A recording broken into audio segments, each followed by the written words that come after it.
A lot of really good things came out of the European church in the Middle Ages, but at times, if we're to be honest, it was also kind of weird.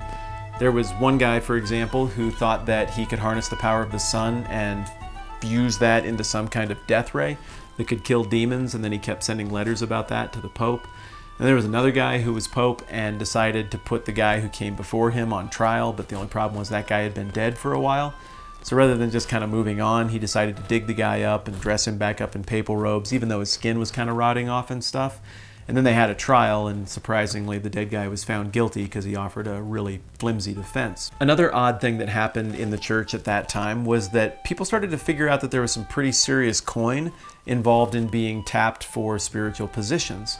And so people started bidding under the table on those spiritual positions, and at times, regrettably, the church sold those ecclesial jobs. Simony is the word for selling a spiritual office within a religious context. And that very disturbing practice is named for a guy we're going to meet in Acts chapter 8, verses 9 through 25, which is what we're going to be looking at today.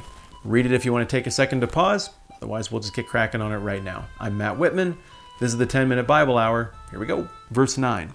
Now for some time, a man named Simon had practiced sorcery in the city and amazed all the people of Samaria. He boasted that he was someone great. As this fits into the narrative, we've got this guy named Simon, and he's kind of the rock star religious guy of this community. And no doubt he's there seeing a lot of his rock star status challenged and eroded by this outsider Philip, who has showed up and is doing such a dynamic and wonderful job of communicating the message about the Messiah that even the Samaritans were looking forward to, that Simon is losing status. But Simon appears to be also compelled by what he's seeing here. Now, before I move on to Simon's response and what happened, there's a couple interesting details here in verse 9 that I think deserve attention. And one of the most interesting is just to consider, what do we mean by sorcery here? Was this guy like a, wizard with a tall pointy hat with stars on it and maybe a wand? Did he have a spirit animal that he could summon from the woods to do his bidding? Was this someone who was a parlor trickster who did illusions and things like that? Sleight of hand, David Copperfield stuff? If we look closely at the original language, we can get a little more sense of what kind of guy this was. You'll hear some folks say that the word here for magician is pharmakia, indicating that this would be like, a pharmacist, a drug dealer who traded in hallucinogenic substances to get people into trances and to have, mystical, spiritual seeming experiences. And that word is used elsewhere in the New Testament, but here the word is magio, magician, mage. A lot of our read on that stuff changes as we get into the 20th century because of an important archaeological discovery. Some smart people with shovels who knew the right place to dig found a collection of documents referred to today as the Greek magical papyri. You should Google this. It is fascinating. Got translated into English about 30 years ago, so you can read it in your native language and be blown away by the spell book that was being toted around in the first century by some sorcery acolytes, presumably in Egypt. Now, Simon was probably someone who would have been familiar with this kind of sorcery or spellology.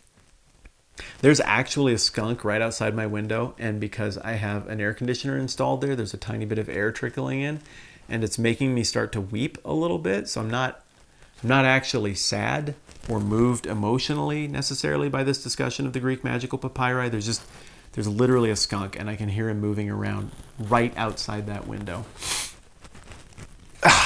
But I've got this because I'm committed, and because it's like 1:52 a.m. These papyri were your basic spell book, and I've read a ton of these because they're just fascinating.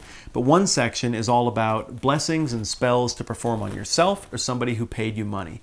It covers what ingredients to use, what words to say, some Greek, some nonsense words, which Greek deities to invoke to do your bidding.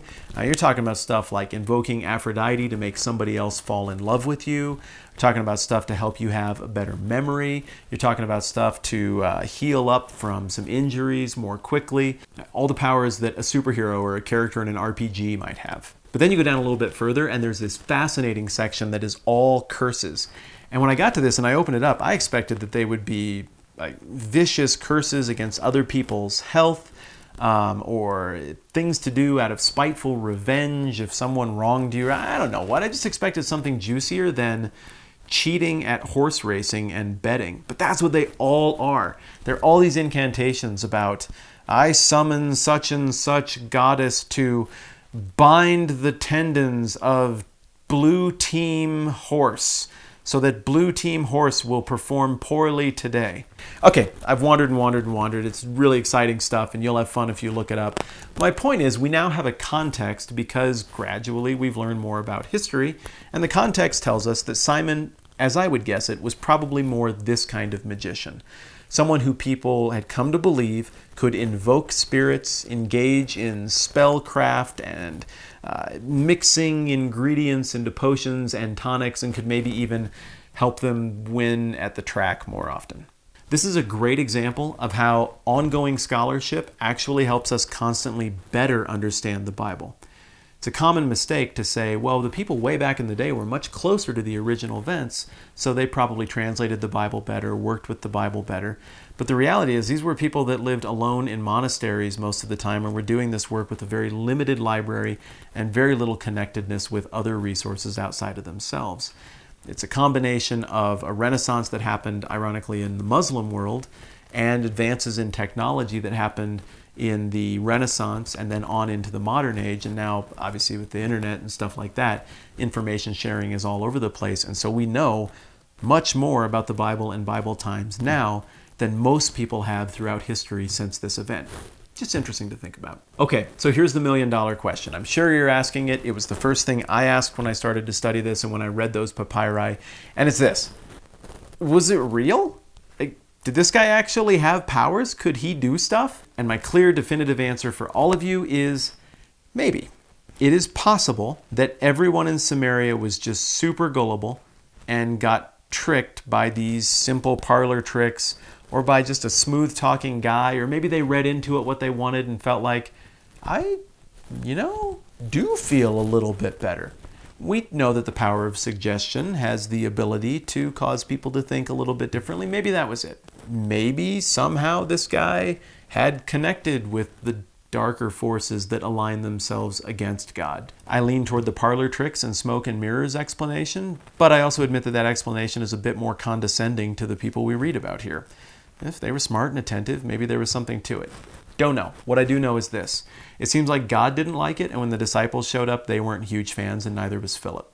Another thing I'm pretty sure of is that what Simon was doing did not stack up at all to what God was doing through the power of the Holy Spirit. Think about it. At very best, using original language, this guy was able to operate in secret and kind of cheat at sporting events. At very best, this guy was maybe able to make people think that some eye of newt and wing of bat that he mixed up caused some girl that they liked to fall in love with them. We don't see anything that he's doing that happens in public, and those Greek magical papyri make it very clear. All this stuff happens in private. The privacy and the secrecy of it all is part of what makes it work, which is, convenient. Contrast that with the work of the Holy Spirit. Everything is public. Everything is in front of tons of people. It doesn't just happen in front of believers, it happens in front of skeptics. These miraculous things happen in front of people who out and out reject the author of these miraculous things. Throughout the Bible, God pretty consistently does his miraculous stuff in front of crowds, even often diverse crowds, to make the point that irrefutably that was supernatural. That doesn't happen very often, but it just did, and that should change things. Big distinction between these two supernatural sets of claims.